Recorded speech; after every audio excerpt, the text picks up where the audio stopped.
এই বয়সে ঘন ঘন দিওয়ানা না থাকলে বয়সের মজা থাকে না। ছায়া কায়া এবং মায়ায় ভরা এই পৃথিবীর শেষ মিন গাছ আর ৬ নদীকে বাঁচাতে ৩ বানিয়া কন্যার জীবন কাহিনী নিয়ে লেখা নাটক জলবাসর মঞ্চস্থ হল বৃহস্পতিবার সন্ধ্যায় বাংলাদেশ মহিলা সমিতির নীলিমা ইব্রাহিম মিলনায়তনে। নাট্যমঞ্চের আলো আধারিতে জাদুবাস্তবের মায়াবী মিশেল, সঙ্গীতের আবহ আর মঞ্চশিল্পীদের দৃঢ় সংলাপ দর্শকদের মোহাচ্ছন্ন করে রেখেছিল পুরোটা সময়।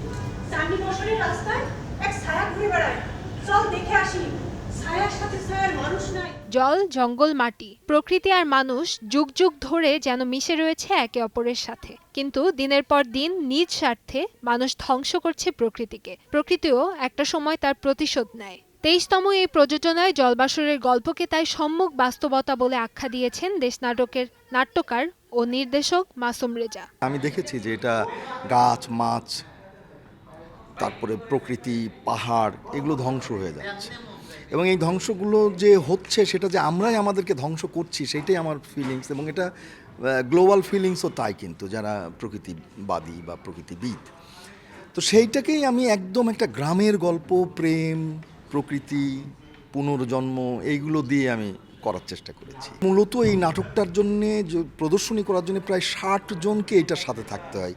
এখানে প্রায় ৩২ জন মতন মঞ্চে থাকেন, আর মঞ্চের পেছনে থাকেন আরও ৩০ জন, হল ম্যানেজমেন্ট থেকে শুরু করে আলো টালো ইত্যাদি। আমার এই নাটকটার ভেতর দিয়ে তো বোঝাই যায় যে শেষ মাছটা, শেষ গাছটা, শেষ ময়ূরটা আমরা শেষ করে ফেলছি, কিন্তু এই সবগুলোকে শেষ করে দেওয়া, কারণ আমি এই নাটকেই বলছি প্রকৃতি মূলত মানুষের প্রকৃত ছায়া, এবং সেই ছায়াকে যদি আমি ধ্বংস করে দিই তবে সেই ছায়াও প্রতিশোধ নেবে।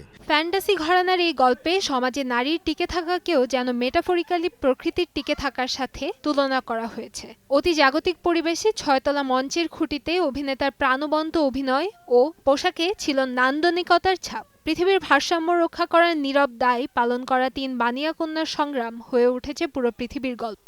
জলবাসর যদিও জাদুবাস্তবকে অবলম্বন করে এই গল্পের প্লট, বাট আমার কাছে মনে হয় যে এই গল্পটা এখনকার জন্য খুবই সমসাময়িক একটা ইস্যু আমি বলবো, কারণ আমরা আসলে প্রকৃতি যেভাবে ধ্বংস করছি, নিধন করছি, আমরা নদী ভরাট করে ইমারত গড়ছি, আমরা বন কেটে ফেলছি, আমরা পশু পাখি নিধন করছি, তো এই প্রকৃতি কিন্তু আসলে আমাদেরকে রিটার্নটা দিবে, প্রকৃতি কিন্তু প্রতিশোধ নিবে, কারণ এই প্রকৃতি ধ্বংস করা মানে হচ্ছে আমরা নিজেদেরকে ধ্বংস করছি আসলে, এবং সেটার একটু হলেও কিন্তু সাফার কিন্তু আমরা করছি। ইতিমধ্যে কিন্তু আমরা দেখতে পাচ্ছি যে ক্লাইম্যাক্স চেঞ্জ হয়ে যাচ্ছে, এবং ক্লাইম্যাক্স চেঞ্জ হওয়ার কারণে যে আমাদের মানব জীবনের যে আমাদের যে শান্তির যে বিষয়টা সেটা কিন্তু নষ্ট হয়ে যাচ্ছে।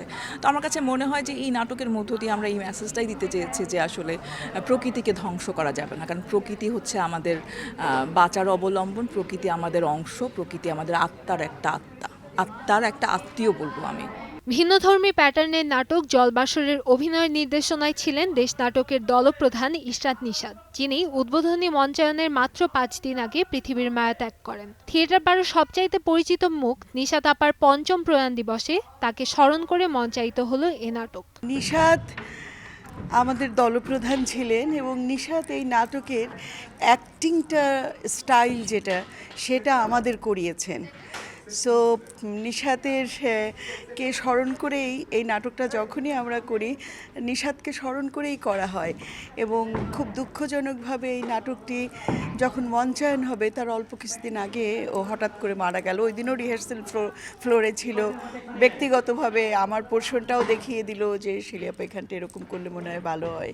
তারপর আমরা জানি যে ও চলে গেল আর কি। আমি তখন না, তার কয়েকদিন আগে আমাকে দেখিয়ে দিয়েছিল, আমি তখন ফিল্ডে ছিলাম, তখন জানলাম যে ও নাই আর কি। তো এটা খুবই দুঃখজনক। ওই জন্য এই নাটকটা যখনই আমরা করি আমরা ওর স্মরণে ওকে স্মরণ করি আর কি। নাটকটি বিভিন্ন চরিত্রে অভিনয় করেছেন নাজনীন হাসান চুমকি, সুষমা সরকার, কামাল আহমেদ, ফিরোজ আলম, সেলিনা শেলী, সুস্মিতা সাহা সহ আরও অনেকেই।